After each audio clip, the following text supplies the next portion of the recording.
मेरे प्यारे बच्चों, एलडी बाबा क्लासेज में आपका स्वागत है। बच्चों, आज की क्लास में हम कक्षा 12 की मासिक परीक्षा सितंबर 2024 विषय अर्थशास्त्र का ऑब्जेक्टिव क्वेश्चन को आंसर की करने वाले हैं, जिसको आप ध्यानपूर्वक देखिए, सुनिए और समझिए। वीडियो पसंद आए तो लाइक, शेयर और सब्सक्राइब करना बिल्कुल न भूलें। परिवर्तनशील अनुपात के नियम को जाना जाता है। तो परिवर्तनशील अनुपात का नियम को जाना जाता है किससे? तो जाना जाता है ऑप्शन नंबर ए, प्रतिफल का नियम से।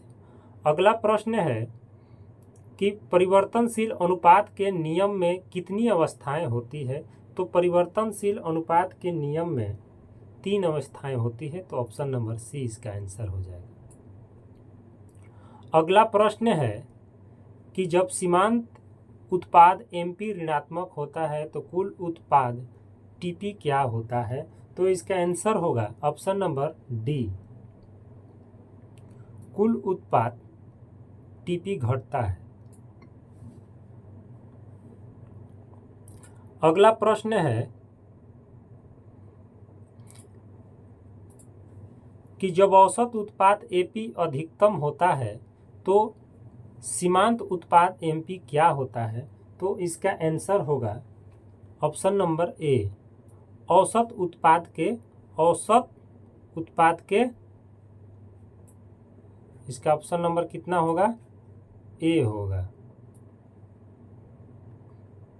औसत उत्पाद के बराबर होता है।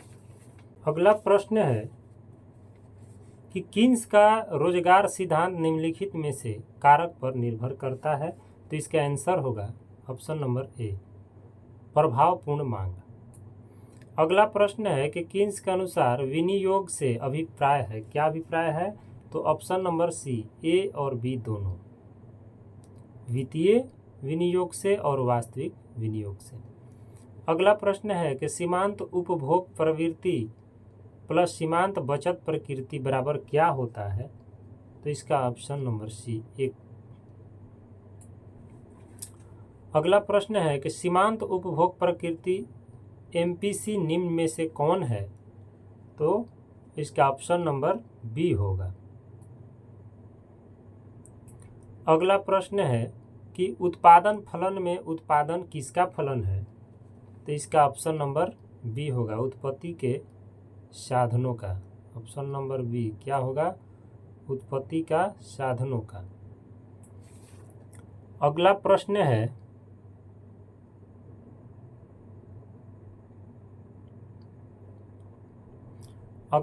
है कि उत्पादन का सक्रिय साधन है। उत्पादन का सक्रिय साधन है वो क्या है? तो ऑप्शन नंबर बी, श्रम होगा। अगला प्रश्न है कि दीर्घकालीन उत्पादन फलन का संबंध है, क्या है?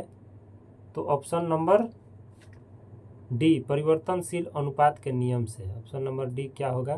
परिवर्तनशील अनुपात के नियम से। अगला प्रश्न है कि निम्नलिखित में से कौन स्थिर लागत नहीं है? तो स्थिर लागत नहीं है कच्चे माल की लागत। ऑप्शन नंबर सी, कच्चे माल की लागत।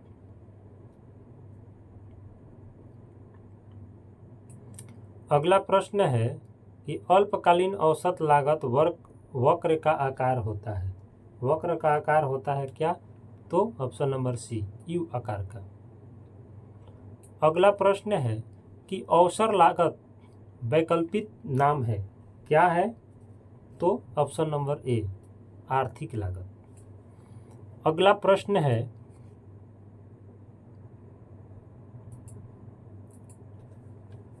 कि औसत परिवर्तनशील लागत है, क्या है? तो टीवीसी भागा क्यू, ऑप्शन नंबर डी।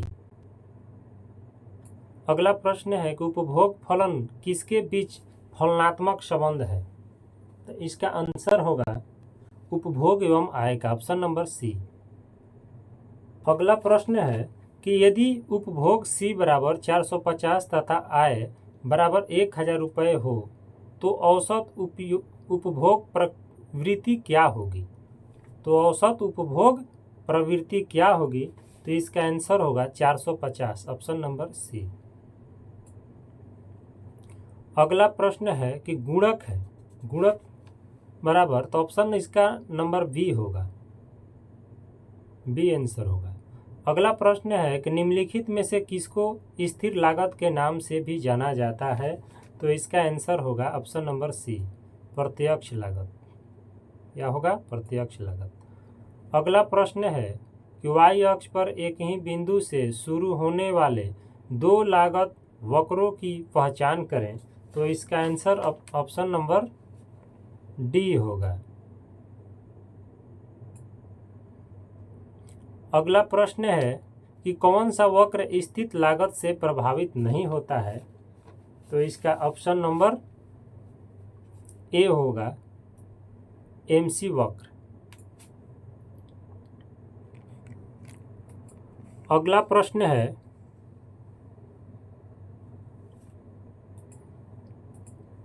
कि औसत आगम किसके द्वारा प्रदर्शित किया जाता है? तो इसका ऑप्शन होगा ए आंसर सही होगा, TR/Q। अगला प्रश्न है कि एकाधिकार एवं एकाधिकारी प्रतियोगिता में होता है। तो इसका आंसर होगा ऑप्शन नंबर ए, AR बराबर MR, AR बराबर MR।